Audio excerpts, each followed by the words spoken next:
দাও ইখলাসে এমন মোরে ইয়া ইলাহি। আলহামদুলিল্লাহি রাব্বিল আলামিন ওয়াসসালাতু ওয়াসসালামু আলা সাইয়্যিদিল মুরসালিন আম্মা বা'দ ফাআউযু বিল্লাহি মিনাশ শাইতানির রাজীম বিসমিল্লাহির রহমানির রহিম আসসালাতু ওয়াসসালামু আলাইকা ইয়া রাসূলুল্লাহ ওয়া আলা আলিকা ওয়া আসহাবিকা ইয়া হাবিবাল্লাহ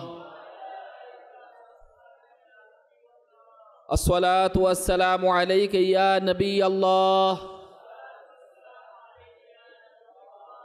ওয়া আলা আলিকা ওয়া আসহাবিকা ইয়া নূরাল্লাহ। নাওয়াইতু সুন্নাতাল ইতিকাফ। দুরূদ শরীফের ফজিলত বারবার পুনরাবৃত্তি করা দরকার, যাতে করে আমাদের মোহাব্বত, ভালোবাসা, আন্তরিকতা বৃদ্ধি পায়। হুজুর করিম সাল্লাল্লাহু আলাইহি ওয়াসাল্লামের ভালোবাসা যাতে আমাদের বৃদ্ধি পেয়ে ঈমানকে আমরা সজীব করতে পারি। আল্লাহ পাকের প্যারা নবী রসুল করিম রফুর রহিম সাল্লাল্লাহু আলাইহি ওয়াসাল্লাম ইরশাদ ফরমান, হে লোকেরা, নিঃসন্দেহে কিয়ামতের দিনের যে ভয়াবহতা এবং হিসাব নিকাশ, এটা থেকে তাড়াতাড়ি মুক্তি এরাই পাবে যারা তোমাদের মধ্যে দুনিয়াতে আমার উপর অধিক হারে দরুদ শরীফ পাঠ করবে। দুনিয়ার পেরেশানি, দুনিয়ার মুসিবত আমরা চাই কিভাবে তাড়াতাড়ি মিটমাট করে ফেলবো। ব্যবসা নিয়ে ঝামেলা কিভাবে তাড়াতাড়ি সমস্যা সমাধান করব, পারিবারিক সমস্যা কিভাবে সমাধান করব, জমি নিয়ে সমস্যা কিভাবে সমাধান করব, হিসাব নিকাশে গরমিল কিভাবে আমি তাড়াতাড়ি ক্যালকুলেট করে হিসাব নিকাশ করে একটু আরামে থাকব। কাল কিয়ামতের দিনের পেরেশানি, এটার মতো পেরেশানি আর কোনো পেরেশানি নাই। আর যদি দরুদ পড়ি, নবীর উপর বেশি পরিমাণে পড়ি, তো ইনশাআল্লাহ তাড়াতাড়ি আমরা হিসাব নিকাশ থেকে মুক্তি পাবো। বরঞ্চ আমাদের দোয়া করা উচিত, আল্লাহ আমরা হিসাব নিকাশ আমরা দিতে পারবো না, আমাদের উপযুক্তটা কোথায়? হিসাব নিলে ফাইসা যাব। যদি একটা ছোট্ট গুনার কারণে যদি পাকড়াও করা হয়, আমরা আটকা পড়বো। আল্লাহ হিসাব নিকাশ দিতে পারবো না, এমন আমাদের এত আমল নাই। আল্লাহ তুমি আমাদেরকে সৈয়দুল মুরসালিনের উম্মত বানিয়েছো, তুমি আর একটু দয়া করো, হিসাব নিকাশ ছাড়াই বিনা হিসাব আমাদেরকে জান্নাত নসিব করো। কারণ আল্লাহ রাসূল সাল্লাল্লাহু আলাইহি ওয়াসাল্লামের শাফাআত যেটা আছে এই অধ্যায়ের মধ্যে আসছে, অসংখ্য ব্যক্তিকে আল্লাহ রাসূল সাল্লাল্লাহু আলাইহি ওয়াসাল্লাম সুপারিশ ক্রমে, অনেকে হিসাব নিকাশের পরে জান্নাত কিংবা জাহান্নাম, আবার অনেকে এমন যাদের হিসাব নিকাশও হবে না। হিসাব নিকাশ ছাড়া এক দলকে, এমন কিছু শ্রেণীর লোকদেরকে আল্লাহ রাসূল সাল্লাল্লাহু আলাইহি ওয়াসাল্লাম বিনা হিসেবে সুপারিশ করে জান্নাতে নিয়ে যাবেন। আল্লাহ পাক আমাদেরকে ওই দলের মধ্যে অন্তর্ভুক্ত রাখুন। কি করতে হবে? দুনিয়াতে অধিক পরিমাণে আমরা কি করব? দরুদ শরীফ পাঠ করব। আমরা বেশি পরিমাণে দরুদ পড়ব এবং আল্লাহ পাকের জিকির করব। কারণ আল্লাহ পাকের জিকিরের মধ্যে বরকত, আল্লাহ পাকের জিকিরের মধ্যে দয়া রয়েছে। আল্লাহর প্যারা নবী রাসূল করিম সাল্লাল্লাহু আলাইহি ওয়াসাল্লাম ইরশাদ ফরমান, যেটা আবু দাউদ শরীফের মধ্যে আসছে 2438 হাদিসে মুবারাকা, যে এমন কোনো দিন নেই যেগুলোতে নেক আমল করা আল্লাহ পাকের কাছে এই 10 দিনের চেয়ে বেশি প্রিয় হয়। এই 10 দিন বলতে কোনগুলা? জিলহজের 10 দিন, জিলহজ মাসের প্রথম 10 দিন। যে এমন কোনো দিন নেই যেগুলোতে নেক আমল করা আল্লাহ পাকের কাছে এই 10 দিনের চেয়ে বেশি প্রিয় হয়। অর্থাৎ এই 10 দিনের আমলগুলো আল্লাহ তাআলার দরবারে বেশি প্রিয়।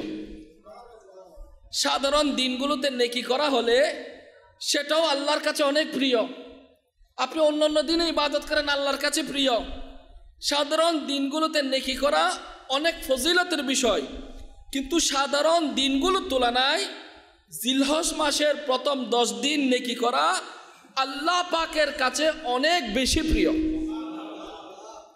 এক বর্ণনায় রয়েছে শুআবুল ঈমানের 3757 হাদিসে মুবারাকা, অর্থাৎ এই দিনগুলোতে নেকির সওয়াব 700 গুণ বাড়িয়ে দেওয়া হয়। কয় গুণ? একটা নেকি করবেন, আল্লাহ পাক 700 গুণ বাড়িয়ে দিবেন।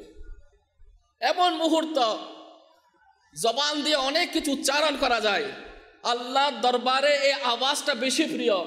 লাব্বাইক আল্লাহুম্মা লাব্বাইক, এই যে তালবিয়া, এটা আল্লাহ তাআলার দরবারে অনেক বেশি প্রিয়। তো এতগুলা আল্লাহর খানে কাবার প্রেমিকগণ, মদিনায় পাকের আশিকগণ চারিদিকে প্রতিদ্বন্দ্বিতা করতেছে আরব শরীফের মধ্যে, লাব্বাইক আল্লাহুম্মা লাব্বাইক, ইয়া আল্লাহ আমি হাজির রয়েছি। হাজির বলতে এটার ব্যাখ্যা আসছে যে আমি সব কিছু দিয়ে আল্লাহ আমি হাজির, আমি সশরীরে হাজির, আমার জীবনের যা কিছু আছে। অর্থাৎ আল্লাহ তুমি যে কাজটা করার নির্দেশ দিয়েছো সেই কাজ করার জন্য আমি হাজির। তুমি এইদিকে চলতে বলেছো, আমি এইদিকে চলার জন্য হাজির। এই কাজটা করতে বলেছো, এই কাজটা করার জন্য হাজির। এই জিনিসটা তুমি নিষেধাজ্ঞা দিয়েছো, করতে পারবে না, আমি এটা না করার জন্য আমি প্রস্তুত। এটাই হচ্ছে হাজির লাব্বাইক, মানে আল্লাহর হুকুমকে মেনে নেওয়া, স্বীকারোক্তি দেওয়া এবং একেবারে মেনে নেওয়া, এটাই হচ্ছে লাব্বাইক তালবিয়া, মেনে নেওয়া। হজের প্রথম 10 দিন নেকি করলে 7 গুণ আল্লাহ তাআলা বাড়িয়ে দেবে। তো ইবাদত করব, জিকির আজকার করব, দরুদ শরীফ পড়ব, ইবাদতকে বাড়িয়ে দিতে হবে। তিরমিজি শরীফের মধ্যে আসছে আশারে জিলহজ ইবাদত করা আল্লাহ পাকের কাছে সাধারণ দিনগুলোর তুলনায় বেশি প্রিয়। এই দিনগুলোতে একদিনের রোজা 1 বছরের রোজার সমান। খেয়াল করতে হবে, জিলহজের প্রথম তারিখ থেকে 9 তারিখ পর্যন্ত।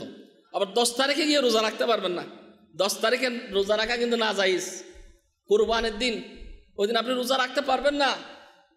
তা আল্লাহ তাআলার দরবারে শুকরিয়া, আল্লাহ আমাদেরকে ইবাদত করার জন্য সেই সুযোগ আল্লাহ পাক আমাদেরকে নসিব করেছেন, আলহামদুলিল্লাহ। আল্লাহ চায় আমার বান্দাগুলো মাফ পেয়ে যাক, ক্ষমা পেয়ে যাক। আল্লাহ পাকের দয়া তো এটাই যে আমার বান্দা পার পেয়ে যাক, নেকি করার জন্য সুযোগ করে দিয়েছে, অফার দিয়ে দিয়েছে, আনলিমিটেড অফার। একটা রোজা রাখো এই জিলহজের এই দিনগুলোর মধ্যে, তোমাকে পুরা 1 বছর রোজা রাখলে যে সব, ওরকম সব দান করা হবে। এরপর আরো আসছে যে হুজুর করিম সাল্লাল্লাহু আলাইহি ওয়াসাল্লাম আরো ইরশাদ ফরমান যে এই দিনগুলোর প্রত্যেক রাতে কিয়াম, রাত জেগে ইবাদত করা, রাত জেগে ইবাদত করা শবে কদরের কিয়ামের সমান। শবে কদর তালাশ করার জন্য আমরা কতই চেষ্টা করি, শবে কদর পাওয়ার জন্য আমরা কতই না ইতিকাফের মধ্যে চলে যাই লাইলাতুল কদরকে তালাশ করার জন্য। অর্থাৎ আল্লাহ তাআলার প্যারা হাবিব সাল্লাল্লাহু আলাইহি ওয়াসাল্লাম আমাদেরকে শিখিয়ে দিয়েছেন এক একটা রাতের ইবাদত লাইলাতুল কদরের সমান। তো কে কে নিয়ত করে সময়গুলো আল্লাহ পাকের ইবাদতের মধ্যে আমরা কাটাবো?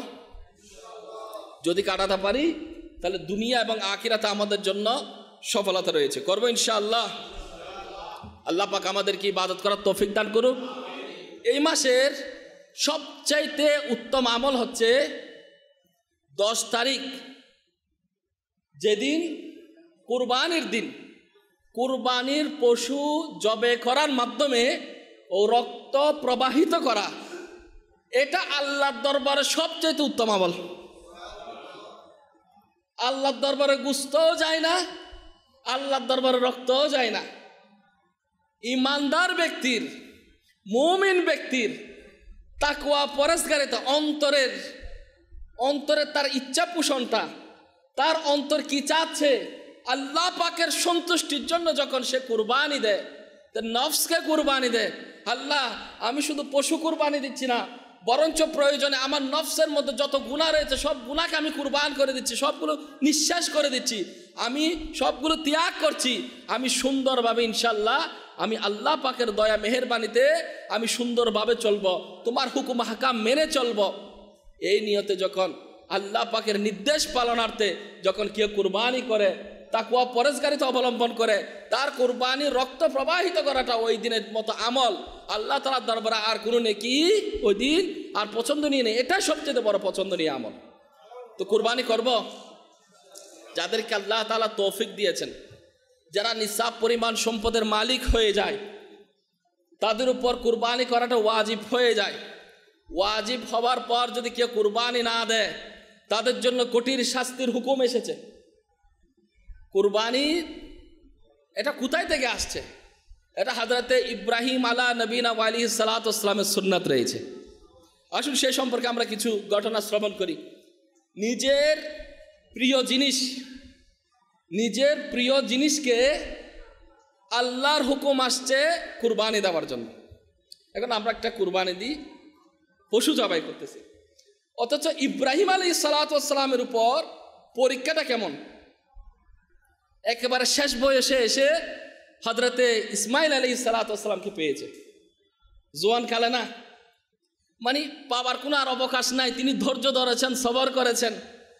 আল্লাহ পাকের নবী হযরতে ইব্রাহিম আলাইহিস সালাতু ওয়াস সালাম তিনি অনেক সবর করেছেন। আল্লাহর পছন্দনীয় নবীদের মধ্যে তিনি একজন খলিল বন্ধু, আল্লাহর সম্মানিত একজন মনোনীত বন্ধু। আর ইনি সবর করে শেষ বয়সে ইসমাইল আলাইহিস সালাতু ওয়াস সালামকে পেয়েছেন, আর আল্লাহর হুকুম আসছে। শুনুন, হযরত ইব্রাহিম আলাইহিস সালাতু ওয়াস সালাম জিলহজ মাসের 8 তারিখ রাতে স্বপ্ন দেখলেন। স্বপ্নে কেউ যেন বলল, নিঃসন্দেহে আল্লাহ তাআলা তোমার সন্তান জবে করার নির্দেশ দিচ্ছেন। এত বছর পর সন্তান পেল, আবার স্বপ্নের মধ্যে দেখতেছে আল্লাহর হুকুম আসছে, সন্তানকে কি দিতে হবে? জবে দিতে হবে। তিনি সকাল থেকে সন্ধ্যা পর্যন্ত এই বিষয়ে চিন্তা করতে থাকেন, টেনশন করেন। এই স্বপ্ন কি আল্লাহ তাআলার পক্ষ থেকে নাকি শয়তানের পক্ষ থেকে? এই কারণে তিনি 8 জিলহজের নাম ইয়মুত তারবিয়া তথা চিন্তা ভাবনা করার দিন সাব্যস্ত হয়েছে। 8 তারিখ 8 জিলহজ হচ্ছে চিন্তা ভাবনা করা। চিন্তা করতেছে এটা আল্লাহর হুকুম নাকি শয়তানের পক্ষ থেকে স্বপ্ন। তো 9 তারিখ রাতে আবারই একই স্বপ্ন দেখলেন এবং সকালে তিনি বিশ্বাস করলেন যে এই নির্দেশটা আল্লাহ তাআলার পক্ষ থেকে এসেছে। এখন আল্লাহর পক্ষ থেকে আসা সেটা হচ্ছে আম্বিয়া কেরামের কাজ হচ্ছে সেটা মেনে নেওয়া। কি করা? নির্দেশ মেনে নেওয়া। এই জন্য 9 জিলহজকে ইয়মে আরফা তথা পরিচয় লাভের দিন বলা হয়। তিনি পরিষ্কার হয়ে গেলেন, কনফার্ম হয়ে গেলেন। এবং 10 তারিখ রাতে যেটা কুরবানি করবে, কুরবানির যে রাত, আগের রাত, দিবাগত রাত, 9 তারিখের দিবাগত রাত, আজকের রাত পার হলে সকালে কুরবানি, এটা হচ্ছে 10 তারিখের রাত। পুনরায় ওই স্বপ্নে দেখার পর তিনি আলা নবীনা আলাইহিস সালাতু ওয়াস সালাম সকালে এই স্বপ্নের উপর আমল করার জন্য ছেলেকে কুরবানি দেওয়ার পাকা পুক্ত একেবারে ডিসিশন ফাইনাল করে নিল যে আমি আমার সন্তান হযরত ইসমাইল আলাইহিস সালাতু ওয়াস সালামকে আমি কুরবানি দিব। 10 জিলহজকে ইয়মুন নাহার তথা জবে করার দিন বলা হয়েছে, কারণ ওই দিন ইসমাইল আলাইহিস সালাতু ওয়াস সালামকে কুরবানি করার জন্য তিনি প্রস্তুত হয়েছেন। আল্লাহ তাআলার নির্দেশের উপর আমল করতে গিয়ে ছেলেকে কুরবান করার জন্য হযরতে ইব্রাহিম আলাইহিস সালাতু ওয়াস সালাম যখন নিজের প্রিয় সন্তান যাকে অনেক বছর পর পেয়েছে ইসমাইল আলাইহিস সালাতু ওয়াস সালামকে সাথে নিয়ে যাচ্ছিলেন, তখন তার বয়স ছিল 7 বছর অথবা 13 বছরের কিছু বেশি ছিল। তখন বাচ্চাগুলো কত মায়াবী হয়, কত মোহাব্বতের হয়। একটা আমার এত বছরের পর একটা সন্তান পেলাম, সেও আল্লাহর সম্মানিত নবী, হ্যাঁ, ওই সেও 7 বছরের 13 বছরের। তাহলে এই সময় পরীক্ষাটা কেমন যাচ্ছে, ভিতরে ভিতরে মোহাব্বতটা কেমন ছিল, আর এদিকে আল্লাহর হুকুম। একটু চিন্তা করুন, শয়তান এক পরিচিত ব্যক্তির আঘাত ধারণ করে আসলো এবং জিজ্ঞাসা করলো, হে ইব্রাহিম, কোথায় যাচ্ছ? উত্তর দিলেন, একটি কাজে যাচ্ছি। জিজ্ঞাসা করা হলো, আপনি কি ইসমাইল আলাইহিস সালাতু ওয়াস সালামকে জবে করার জন্য যাচ্ছেন? হযরত ইব্রাহিম আলাইহিস সালাতু ওয়াস সালাম বললেন, তুমি কি কোনো পিতাকে তার নিজের ছেলেকে জবে করতে দেখেছো? তুমি কি কোনো পিতাকে দেখেছো তার সন্তানকে জবে করতে? শয়তান বলল, জি হ্যাঁ, আপনাকে দেখছি। এই যে এই কাজের জন্য আপনি যাচ্ছেন, আপনি মনে করতেছেন আল্লাহ তাআলা আপনাকে এই কাজের নির্দেশ দিয়েছেন। হযরত ইব্রাহিম আলাইহিস সালাতু ওয়াস সালাম বললেন, যদি আল্লাহ তাআলা আমাকে এই কাজের নির্দেশ দেন তাহলে আমি তার আনুগত্য করব। ভালো কাজে যাওয়ার ক্ষেত্রে বলে না শয়তান লারে, শয়তান বাধা দেয়। ইব্রাহিম আলাইহিস সালাতু ওয়াস সালাম আল্লাহর হুকুম পালন করতে যাচ্ছে, তার পরিচিত এক ব্যক্তির সৌরত ধরে শয়তান এসে ডিস্টার্ব করা শুরু করছে। একজন আল্লাহর সম্মানিত নবী, খলিল বন্ধু, যিনি একেবারে পরীক্ষার মধ্যে কামিয়াব, অনেক পরীক্ষা দিয়েছে, অনেক ত্যাগ দিয়েছে। তাহলে আমরা কি? আমরা কিছুই না। আমরা তো আমরা কিছুই না। এরা তো আম্বিয়া, আমরা তো কিছুই না। আমরা সাধারণ আল্লাহ রাসূল সাল্লাল্লাহু আলাইহি ওয়াসাল্লামের উম্মত রয়েছি, সাধারণ উম্মত রয়েছি। তা যারা ফখর করে, আমাকে শয়তান ডিস্টার্ব করতে পারবে না, আরে আমি এলম অর্জন করছি, আমি বহুত ইবাদত করছি, আমাকে বুঝাইতে আসি না। তাদের একটু সতর্ক হওয়া দরকার, তাদের নসিহত নেওয়া দরকার। বড় থেকে বড় ওলি আবদালকে বরবাদ করে দিয়েছে শয়তান। সেখানে আল্লাহর দরবারে পানা চাইতো, আল্লাহ তুমি আমাকে হেফাজত করো। আল্লাহ আমার আমলের মাধ্যমে নয়, এলমের মাধ্যমে নয়, তোমার দয়া হলে আমি টিকে থাকতে পারবো। তোমার দয়া পেতে হবে, তোমার দয়া নসিব হলে আমি স্থায়িত্ব পাবো নেকির মধ্যে। বালাম বিন বাওরা এ অনেক, যাকে মুস্তাজাবুদ দাওয়াত বলা হতো, হাত তুললে দোয়া কবুল, হাত উঠাইতো দোয়া কবুল। আল্লাহর সম্মানিত নবী মূসা আলাইহিস সালাতু ওয়াস সালামের সাথে বেয়াদবি করেছে, তাও আরেকজনের প্ররোচনায় পড়ে। ভালো কাজ করলে দেখবেন কি ওর পেছন দিক থেকে বাধা দেয়। যে ব্যক্তি দোয়া করলে দোয়া কবুল হতো, আল্লাহর সম্মানিত নবীর সাথে বেয়াদবি করেছে, কি হলো? সে মূসা আলাইহিস সালাতু ওয়াস সালামের নামে বদদোয়া করতেছে। বদদোয়া করে মূসা নবীর জন্য, আর তার জবান দিয়ে মূসা আলাইহিস সালাতু ওয়াস সালামের নাম উচ্চারণ হচ্ছে না, বদদোয়াটা তার জন্য করা হচ্ছে। জবান যেটা বলতে সেটা মুখ দিয়ে আসে না, তো সে ধ্বংস হয়ে গেল, তার সব কিছু বরবাদ হয়ে গেল। সেজন্য বলার ছিল, এলম নিয়ে, আমল নিয়ে, ইবাদত নিয়ে কখনো ফখর করা যাবে না, সক্রিয় থাকতে হবে। তা আসুন মূল ঘটনায় আসি। বলল ইব্রাহিম আলাইহিস সালাম বলল, আমি আল্লাহ পাকের আনুগত্য করব। এখান থেকে নিরাশ হয়ে শয়তান হযরতে ইসমাইল আলাইহিস সালামের আম্মা যান, সন্তানের আম্মার কাছে যাচ্ছে। ইসমাইল আলাইহিস সালামের আম্মু জানের কাছে যাচ্ছেন, হাজরা রাদিয়াল্লাহু তাআলা আনহা এর কাছে আসলো এবং তার থেকে জিজ্ঞাসা করলো, ইব্রাহিম আপনার ছেলেকে নিয়ে কোথায় গেলেন? হাজরা রাদিয়াল্লাহু তাআলা আনহা উত্তর দিলেন, তিনি নিজের একটি কাজে গেছেন। শয়তান বলল, তিনি তাকে জবাই করার জন্য নিয়ে গেছেন, আপনার সন্তানকে আপনার স্বামী জবাই করার জন্য নিয়ে গেছেন। হযরত হাজরা রাদিয়াল্লাহু তাআলা আনহা বললেন, তুমি কি কখনো কোনো পিতাকে, কোনো বাবাকে দেখেছো তার ছেলেকে জবাই করতে দেখেছো? শয়তান বলল, তিনি এটা মনে করেছেন যে আল্লাহ তাআলা এই কথার নির্দেশ দিয়েছেন। এটা শুনে হযরতে হাজরা রাদিয়াল্লাহু তাআলা আনহা বললেন, যদি এরকম হয়, ইনি বললেন যে আল্লাহর হুকুম এসেছে, তো আল্লাহর সম্মানিত নবীর স্ত্রী হযরতে সাইয়েদনা ইসমাইল আলাইহিস সালামের আম্মি জান, ইনি বললেন, যদি আল্লাহ তাআলার হুকুমই হয়, তাহলে তিনি আল্লাহ তাআলার আনুগত্য করে খুব ভালো কাজ করেছেন। আমাদের মা বোনরা কি বলে, যখন ভালো কাজ আছে, না না না না আরেকজনকে পাঠান, আপনি যায়েন না, আরে বেজাল লাগবে, আপনি যায়েন, আরেকজনকে পাঠাই দেন। নিজেকে, নিজের স্বামীকে, নিজের সন্তানকে সেভ করার চেষ্টা করে আরেকজন, একটা মানুষ না, কষ্টের জায়গার মধ্যে নেকির কাজ আরেকজন করুক না, আপনি না করলে কতজন করে ফেলবে। এরা হচ্ছে আল্লাহ তাআলার আনুগত্য বান্দা এবং বান্দি। আল্লাহর হুকুম যখন চলে আসে, তখন সন্তানের পরোয়া করে না, স্বামীর পরোয়া করে না, স্ত্রীর পরোয়া করে না, শয়তান হাজারো ডিস্টার্ব করুক, তারা আল্লাহর হুকুমের মধ্যে অটল থাকে। এরপর শয়তান হযরতে ইসমাইল আলাইহিস সালামের কাছে আসলো। এদিকে ইব্রাহিম আলাইহিস সালামকে কাবু করতে পারলো না, হাজরা রাদিয়াল্লাহু তাআলা আনহাকে কাবু করতে পারলো না। এবার সন্তান ইসমাইল আলাইহিস সালামের কাছে আসলো এবং তাকে প্ররোচনা করার চেষ্টা করলো। তিনি উত্তর দিলেন, যদি আল্লাহ তাআলার নির্দেশে আমাকে জবাই করার জন্য নিয়ে যাচ্ছেন, তাহলে অনেক ভালো কাজ করছেন। আব্বু আমাকে কোথায় নিয়ে যাচ্ছ? সত্যি আমাকে এরকম করবে? কথা নাই, যখন আল্লাহর হুকুম বলা হয় তাহলে এটা ভালো কাজ করছেন। সুবহানাল্লাহ। এরপর শুনুন, তিনজনকে কি কাবু করতে পারলো? কাউকে ডিস্টার্ব করে সে কামিয়াব হতে পারে নাই।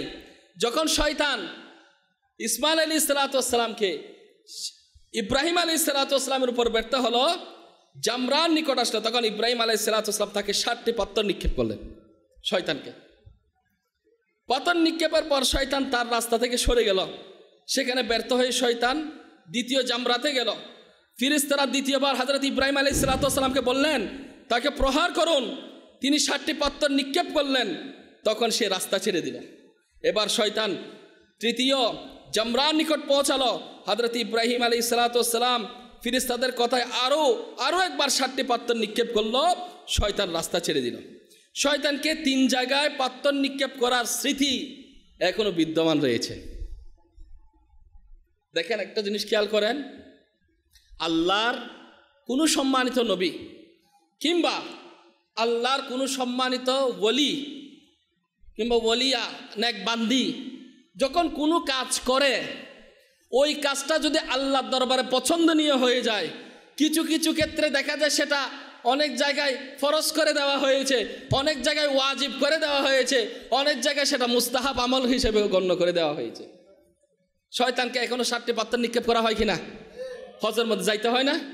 ঘটনা কোথায় দেখে? তো শয়তানকে ইব্রাহিম আলাইহিস সালাম পাথর নিক্ষেপ করেছিল। সেই মুবারক ইব্রাহিম আলাইহিস সালামের সুন্নাতটা আজও বিদ্যমান দেখা যায়।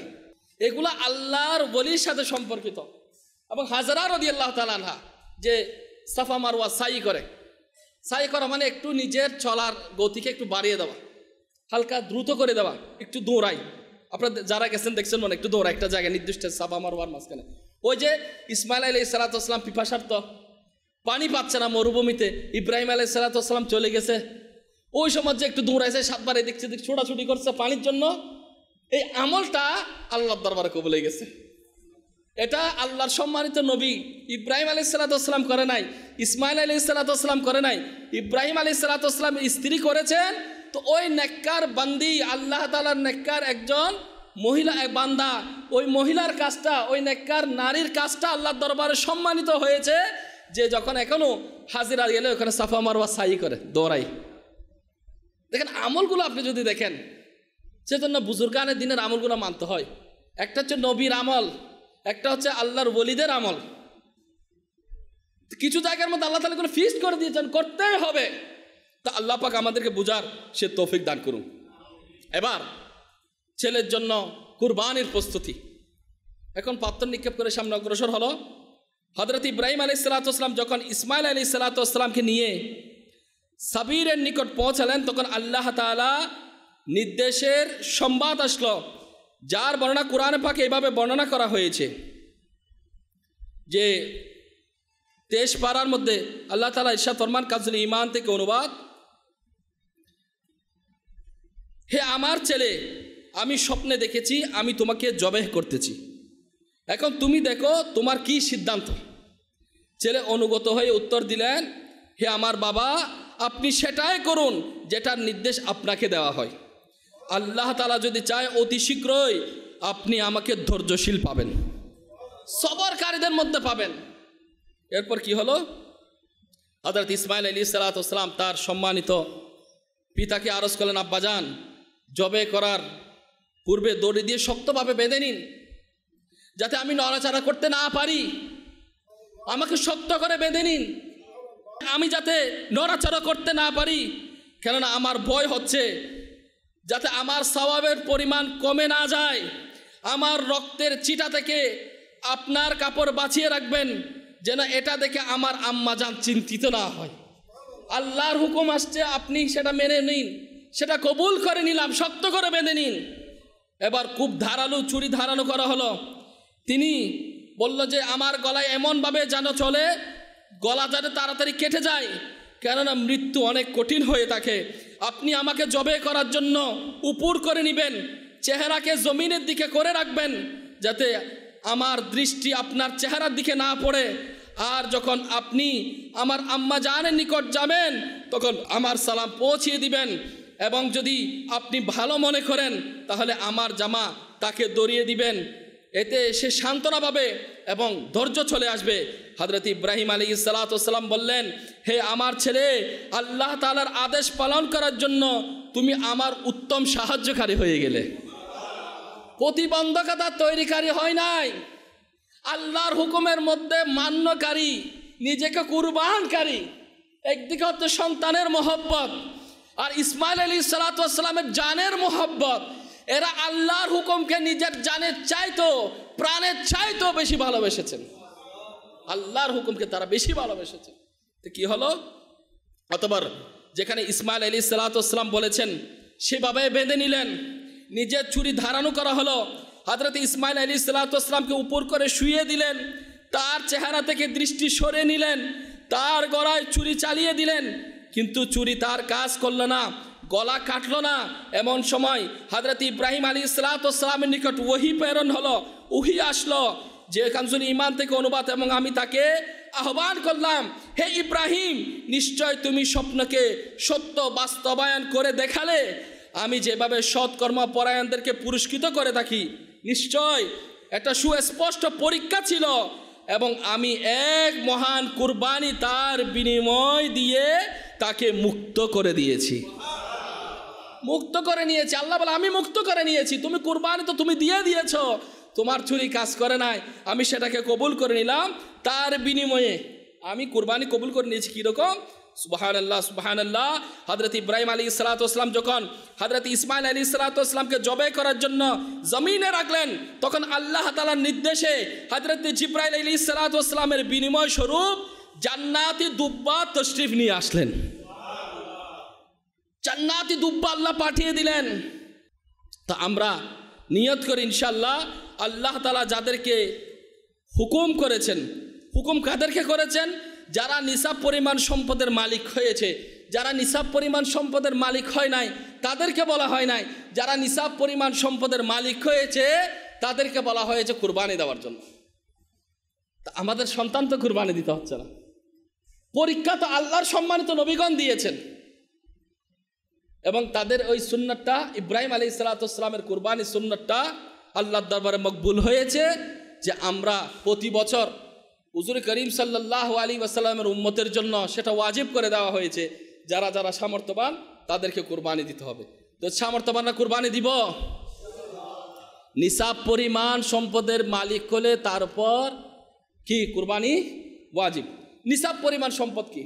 নিসাব পরিমাণ সম্পদ হচ্ছে 9.5 তোলা চাঁদি, রূপা, 9.5 তোলা চাঁদি, রূপা, এর শতসম পরিমাণ ক্যাশ টাকা, ব্যাংক সঞ্চিত টাকা, কিংবা ব্যবসায়িক মাল, নিজের মৌলিক প্রয়োজন যেগুলো রয়েছে এগুলা বাদ দিয়ে যদি আমি হিসাব করি, মৌলিক প্রয়োজনের বাইরে অনেক কিছু এমন সামান রয়েছে, এমন কিছু রয়েছে যেগুলো মৌলিক প্রয়োজনের আওতায় পড়ে না, সব মিলিয়ে যদি কি হয়ে যায়, 9.5 তোলা চাঁদির মূল্য কত বর্তমানে যদি আপনি হিসাব করেন, একটা যে স্বর্ণকার রয়েছে তাদের থেকে জিজ্ঞাসা করেন, কম যদি আপনি খেয়াল করেন, অসংখ্য ব্যক্তির উপর কুরবানি ওয়াজিব। অথচ কুরবানি ওয়াজিব হওয়ার পরে পুরা পরিবারের পক্ষ থেকে একটা অংশ নাম দেয়। অনেক সময় দেখা যায় একটা নাম দেয়, অনেকে দেখা যায় পুরা পরিবারের পক্ষ থেকে একটা ছাগল দেয়। তো বলা হচ্ছে কুরবানি ওয়াজিব কয়জনের উপর হয়েছে? যাদের উপর কুরবানি ওয়াজিব হয়েছে, মানে একটা ঘরের সদস্য হলো 5 জন, ওয়াজিব হয়েছে 3 জনের উপর, তাহলে 3 জনের উপর কুরবানি দিতে হবে, 3 জনের আলাদা আলাদা। ছাগল দিয়ে একজনের নাম আসবে, 3টা ছাগল নিতে হবে। যদি গরু নেন তাহলে গরুর মধ্যে 7টা অংশ, তাহলে আপনি 3টা অংশ নিতে পারেন। তো এইভাবে প্রত্যেকের উপর আলাদা আলাদাভাবে ওয়াজিব হয়। হ্যাঁ, যদি পুরো পরিবারের মধ্যে একজনের উপর ওয়াজিব, তাহলে একজনের কুরবানি দিবে। যদি বেশি দেয় সমস্যা নাই, কিন্তু যাদের উপর কুরবানি ওয়াজিব অবশ্যই তাদেরকে কুরবানি দিতে হবে। এখন আপনি মাসলা জানেন না, সপ্তাহের জন্য অপেক্ষা করবেন না। হুজুররা রয়েছে আলহামদুলিল্লাহ, মাদানী মারকাজ ফয়জানে মদিনা রয়েছে, আপনি আমাদের মাশাআল্লাহ এখানে উস্তাদ সাহেবগণ রয়েছে, আলেমে দ্বীন রয়েছে, তাদের থেকে জিজ্ঞাসা করুন, এবং আপনি নিসাব পরিমাণ সম্পদের আওতায় আছেন কিনা, হলে আপনি কুরবানি দিবেন। যদি নিসাব পরিমাণ সম্পদের মালিক হয়েছেন, আপনার উপর কুরবানি ওয়াজিব, ক্যাশ টাকা নাই, তখন বলতে কর্জনীয় হলে আপনাকে কি করতে হবে? কুরবানি দিতে হবে। কখন? যদি কুরবানি কি হয় ওয়াজিব হয়েছে, এখন মনে করেন হাতের মধ্যে নাই, এখন কারো থেকে নিয়ে হলেও আপনাকে কুরবানি দিতে হবে। তো কুরবানি দিব। কুরবানি ফজিলত সম্পর্কিত একটা রিসালা গুড়ার আরোহী আমি মাকতাবাতুল মদিনা থেকে নিয়ে আসছি। এখানে কুরবানির অনেক মাসলা মাসাইল আছে, যেমন সম্মিলিত কুরবানি, অংশীদারি কুরবানি কিভাবে করবেন, গুস্ত বন্টন কিভাবে করবেন, কুরবানি কাদের উপর ওয়াজিব, গরিবরা কি করবে, যে গরুর 22টি অংশ যেগুলো খাওয়া হারাম, এগুলো কোন কোন অংশ জানা দরকার, এগুলো সম্পর্কে লেখা আছে। তো বিস্তারিত জানার জন্য আলহামদুলিল্লাহ এই রিসালাটি আপনারা মাকতাবাতুল মদিনা থেকে সংগ্রহ করবেন। এবং একটা নেকি করলে 7 গুণ বাড়িয়ে দেওয়া হয়। আপনি মা বাবার ইসলাম সওয়াবের নিয়ে আপনি সবাইকে রিকোয়েস্ট করে সেটা কি করতে পারেন, বন্টন করতে পারেন। এবং এটা পড়লে যে আপনার কিছু মাসলাগত আছে যেগুলো আপনার বুঝে নাও আসতে পারে, সেক্ষেত্রে আপনি আলেমে দ্বীনের শরণাপন্ন হয়ে সেটা জেনে নেবেন। আল্লাহ পাক আমাদেরকে আমল করার তৌফিক দান করুন। দাও ইখলাস এমন মোরে